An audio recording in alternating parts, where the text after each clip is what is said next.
À la manette ce matin, Kodovia Métonon, qui, une fois encore, a parcouru la une des journaux pour nous, prêt à nous livrer le point de sa moisson. Kodovia Métonon, bonjour. Bonjour Joël Itondi, bonjour également à nos amis téléspectateurs. Et l'actualité, comment elle se présente ce matin?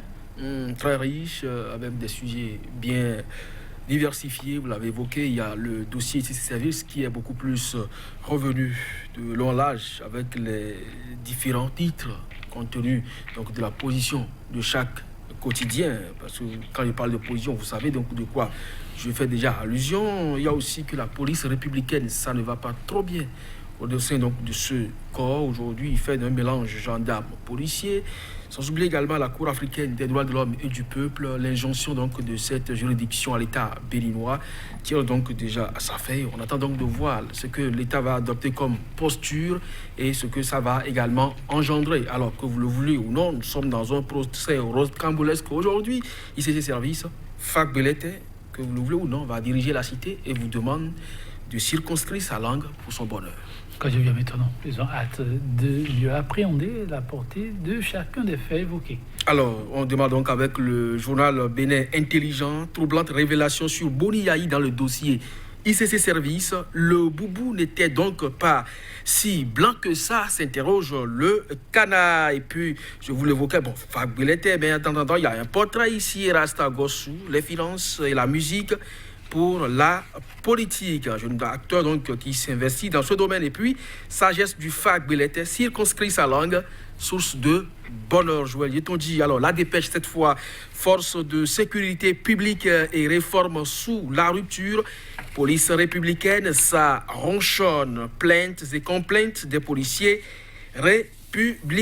L'audace, info, affaire ICC Service, véritable mise en scène politico-judiciaire qui ne tient pas en compte des spoliés. Voici les contre-vérités de Tegbenou et Aklogan. Et puis Bénin politique, annulation de la décision de condamnation d'Adjavon, ce que risque l'État béninois en cas de rejet de la décision de la Cour. Et puis le confrère de la matinée, Bénin, grave accusation dans le procès ICC Service, la démission du ministre Irénée Koupaki pour la manifestation de la vérité urge. ICC Service, impact Yahi Koupaki selon l'ex-procureur général Georges Constant. À Moussou, le journal Le Nouvel Observateur, sous-secteur de l'enseignement secondaire, ça grogne très fort suite à la programmation de l'évaluation diagnostique et camouflé pour l'État béninois. Et puis ouverture du dossier ICC Service devant la criette, dégoûtant cadeau de Noël au Foscori pour un Bénin émergent. Le journal y a consacré tout un dossier. Et puis respect de la décision rendue par la Cour africaine des droits de l'homme et des peuples dans l'affaire 18 kg de cocaïne. Maître Ben Simon rappelle les sanctions que le Bénin encourt en cas de résistance. Le quotidien Le Radar, législatif de 2019, affaire ICC Service. Le schéma qui sauve talent des griffes de l'opposition, c'est bien sûr une interrogation à la une du journal. Et puis taxation, coût de communication, des mouvements de contestation en perspective contre les réseaux GSM et bien sûr l'ARCEP. Martin Libre, procès ICC Service, les épargnants victimes devront beaucoup attendre. Et puis déguerpissement illégal des marchands à Lokossa, le maire Awadi et le préfet à couteau tiré. Nassiara pour terminer, évaluation diagnostique de l'enseignement secondaire. Les syndicats s'organisent pour le boycott. Accusation gratuite contre Boni Yahi devant la criette. Le PG, c'est bien sûr le procureur général Constant Moussou, dans le rôle d'un acteur de théâtre. Et puis multitude accrochages entre le peuple et le régime de la rupture. Talon peut-il gérer tous les fronts du moins ouverts? Merci, que je viens maintenant. Oui, des sujets, il y en a vraiment. La dépêche, on va y aller. Force de sécurité publique et renfort et réforme sur la République. Voilà, police républicaine, ça ronchonne. Plainte et complainte des policiers républicains. Oui, malheureusement, on en enregistre chaque fois, pour peu qu'ils vous approchent ou que vous ayez quand même une certaine affinité avec eux, ils vous livrent le fond de leur cœur.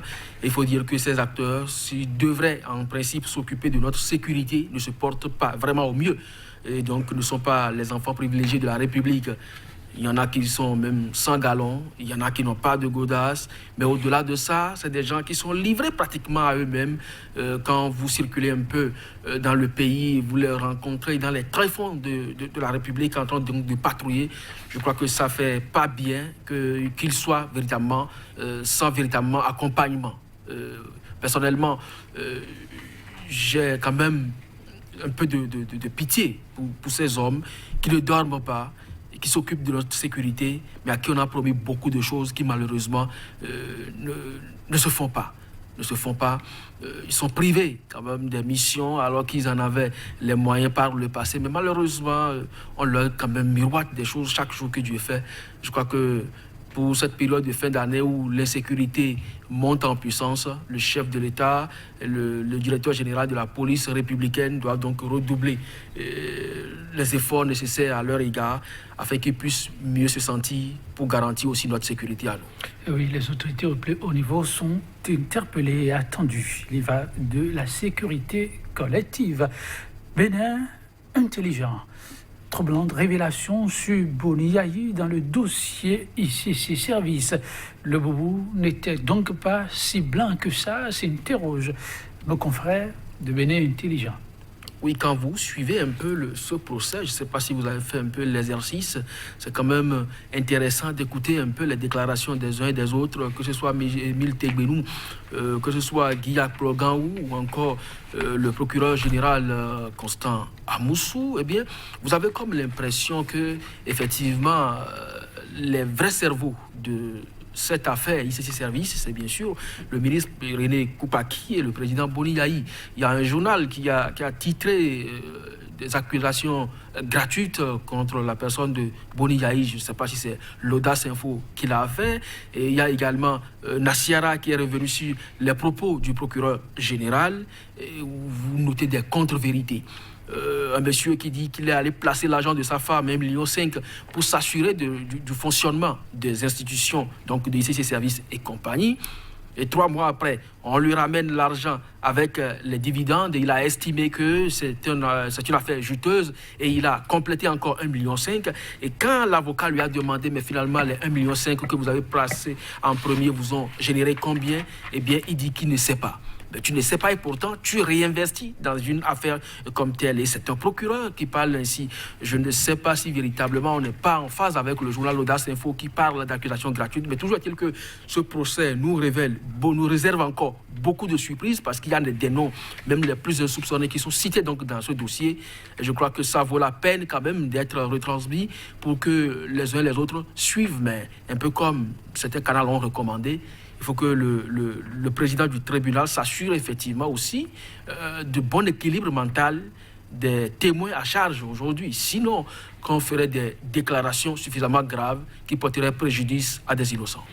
Ah oui, ce sera l'autre paire de manches dans cette retransmission qui focalise l'attention et qui suscite toutes sortes de réactions que devient étonnant.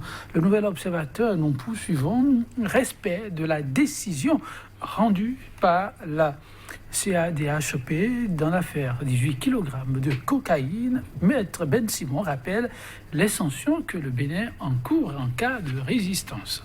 Oui, je crois que c'est toujours bien. Il n'est pas le seul journal là d'ailleurs fait mention donc de cette actualité. Il y a également l'Audace Info qui a rappelé l'information. Je crois que c'est à l'attention donc des autorités béninoises et surtout judiciaires pour qu'on rappelle donc au gouvernement béninois qu'il y a au-delà donc du procès ICC Service un dossier brûlant sur la table où le Bénin a intérêt à laver son honneur, mais au-delà à respecter son engagement vis-à-vis donc des autres pays membres signataire de cette charte africaine des droits de l'homme et des peuples, et donc en la matière paraître un État sérieux. Je ne suis pas ici pour rappeler forcément les sanctions. Ben Simon l'a déjà fait. Il va donc de l'honorabilité donc du pays, que cette décision donc de la Cour africaine soit respectée et que surtout les droits de l'homme soient également respectés. Un peu comme dans ce procès, c'est ces services où pratiquement il n'y a plus le principe de la présomption d'innocence, parce que des gens sont cités comme des accusés directement et on a l'impression qu'on ne quadrille pas. Et il faut que ça soit vraiment quadrillé et que l'État également joue sa partition, son honorabilité, donc à travers le respect de cette décision de la Cour africaine des droits de l'homme et du peuple qui s'impose, puisque nous sommes État parti donc, à cette ratification. C'est bien cela, Kodjoviam Etono. Nous allons finir avec le FA, une prédiction à la une du journal. Que dit le FA? Désormais, savoir garder sa bouche. Qu'est-ce qu'on peut retenir de façon précise? Oui, il faut circonscrire sa bouche pour son bonheur. C'est un peu comme ce que nous sommes en train de dire dans ce procès. Ici, ces services, il y a des déclarations à la limite fantaisistes qui sont faites. Peut-être à dessein, ça va vous rattraper aussi. Donc, ce serait bien que vous soyez circonspect dans ce que vous voulez dire, aussi bien en tant que journaliste, en tant que juge, en tant qu'avocat, en tant qu'accusé ou en tant que témoin à charge, parce que demain, on ne sait pas dans quel registre vous vous mettez face toujours à cette même justice, on ne sait jamais. Donc, que toute la journée durant, chacun sache quelle déclaration faire et à l'endroit de qui et dans quelles circonstances. Ça compte juste pour cette journée-ci. En tout cas, Belété, c'est le journal Le Bénin Intelligent qui l'a rappelé. Je ne crois pas que ce soit pour toute la semaine, encore moins pour tout le mois. Ok. Merci, Kodjoviam Etono, mesdames, messieurs. Ce sera tout. On se donne rendez-vous demain pour découvrir d'autres sujets avec nos confrères. Ça ne manquera pas jusqu'en 2019 et au-delà, pourquoi pas. Merci pour l'attention.